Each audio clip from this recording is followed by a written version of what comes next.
Listen, late night has reportedly become more left-leaning than ever. There's new data from Newsbusters revealing a staggering 92% of jokes targeted conservative pundits. Through 818 episodes reviewed, now there were over 12,000 jokes made about the GOP, over 7,000 of them being about President Trump.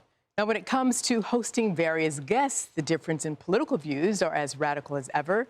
Liberal guests outnumber conservative guests almost 100 to 1. Across Kimmel, Colbert, Fallon, and other late-night hosts, 197 guests were liberal, with only 2 being conservative. One of them was our very own Greg Gutfeld, who appeared on Fallon.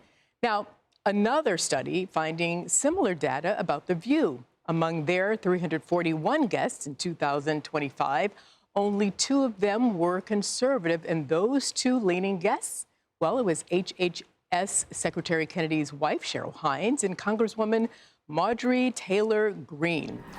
All right, John, I'm starting with you. Yes, snap out of it. Speaking of liberal, I guess, SNL, did you get Cher? She looks amazing. I got off track, but she looked amazing. What do you think about this?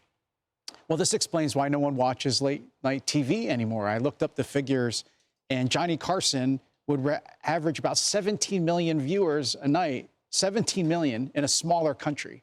Now, any of these guys are lucky to get 2.5 million. So no one's watching these shows because they become so political. People are turned off. You'd watch Carson. He wasn't making a lot of political. He'd just make fun of whoever was president for being silly.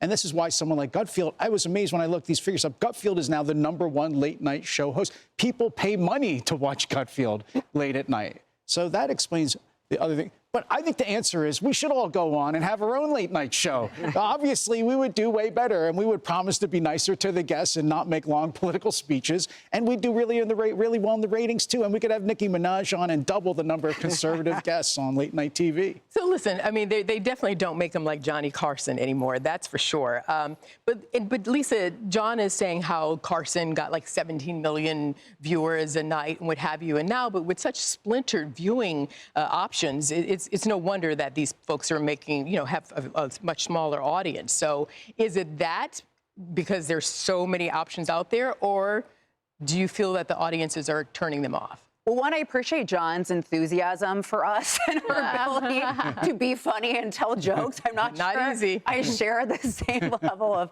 I don't know how well we would do in that arena, but, thank you. You're making me laugh all the time, Lisa. All right, well, I'll take it. I think it's a combination of things, right? Like, it's the cord cutting, it's the online stuff. But there is an audience for late night comedy, and Greg Gutfeld shows that, right? Because he's funny, he's not predictable. And I think that's why these late night talk shows and hosts are falling flat, because can comedy be funny if it's so predictable? Where you're alienating like 77 million Americans, and then you're boring the rest of the people who are tuning in. So I think that's why you've seen, over the last decade, like, half of the audience go away, ad revenue decline as well. Also, history is riddled and littered with people who have tried to destroy Trump and end up destroying themselves. Look at all the primary opponents against President Trump. Look at all, Hillary Clinton, Joe Biden, Kamala Harris. ABC's taken it on the chin for, in lawsuits against, President Trump, suing them as well. The mainstream media is in decline because of him. So I think when sometimes you take on President Trump, you end up destroying yourself in the process, which we've seen. Rosanna, but, listen, we're talking about the splintered audience, but they still have their audience that they're serving. So is it the case that the producers are giving the audience what they want?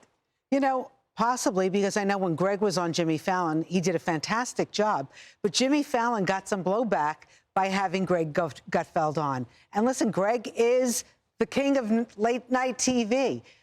The other thing, like Jay Leno, you talked about, Carson. But Jay Leno also, who followed in his footsteps, was also major ratings. He said he would never do politics, at least not regularly, because, as he said, why alienate half the country? Mm-hmm.